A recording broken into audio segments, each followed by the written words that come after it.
In the small town of Ravensbrook, nestled deep within a dense forest, an old, dilapidated mansion stood as a silent sentinel.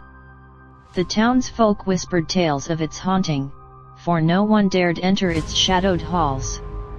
They said it was cursed, that those who ventured inside never returned. Among the curious souls was Sarah, a young woman with an insatiable thirst for the unknown. She had heard the rumors but paid them no heed.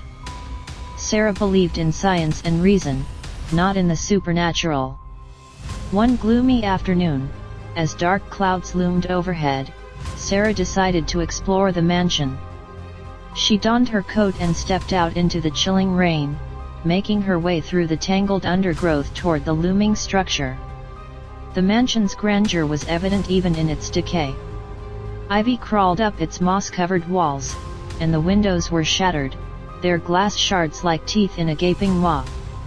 The front door creaked open with a reluctant groan, and Sarah entered cautiously. Inside, the air was thick with the scent of decay and dampness.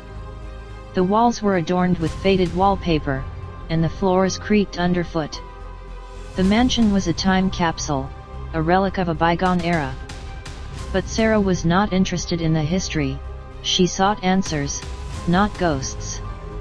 As she ventured deeper into the mansion, a sense of unease washed over her. She couldn't shake the feeling of being watched. Each step echoed ominously through the empty corridors. She reached a grand ballroom, its chandeliers long extinguished. In the center of the room stood a grand piano, its keys coated in dust. Sarah's fingers traced the keys, and to her surprise, they produced a haunting melody. The piano seemed to play on its own, its music resonating through the empty mansion. She stumbled back, her heart pounding. It was impossible, yet it had happened. The mansion came alive, its walls shifting and whispering secrets. Shadows danced in the corners of her vision, and faint voices echoed in the air. Sarah's scientific mind grappled with the inexplicable.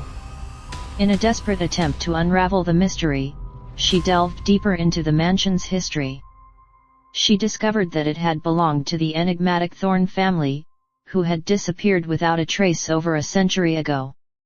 Rumors spoke of dark experiments and a portal to otherworldly realms hidden within the mansion's depths. Sarah ventured into the basement, where the rumors claimed the portal existed. The air grew colder, and the whispers intensified. At the heart of the basement, she found an ornate door adorned with strange symbols. It was the portal, or so the legends said. Driven by a thirst for knowledge, Sarah deciphered the symbols and opened the door. A blinding light enveloped her, and she was transported to a realm beyond imagination. It was a place of swirling mists and grotesque shapes, where reality itself seemed to warp and shift. Sarah realized too late that she had entered a world not meant for mortal beings. The spirits of the Thorne family, trapped in this eldritch realm, had lured her in with their haunting melodies, seeking release. The mansion was their prison, and she had become their unwitting savior. As Sarah's sanity unraveled in the maddening chaos of the otherworldly realm, she understood the true horror of her predicament. She had sought answers but had found only despair. The mansion had claimed her, and she joined the Thorne family in their eternal torment. And so, Ravensbrook's whispers of the cursed mansion grew louder, its legend forever intertwined with the tragic fate of Sarah, the curious soul who dared to seek the truth in the heart of darkness.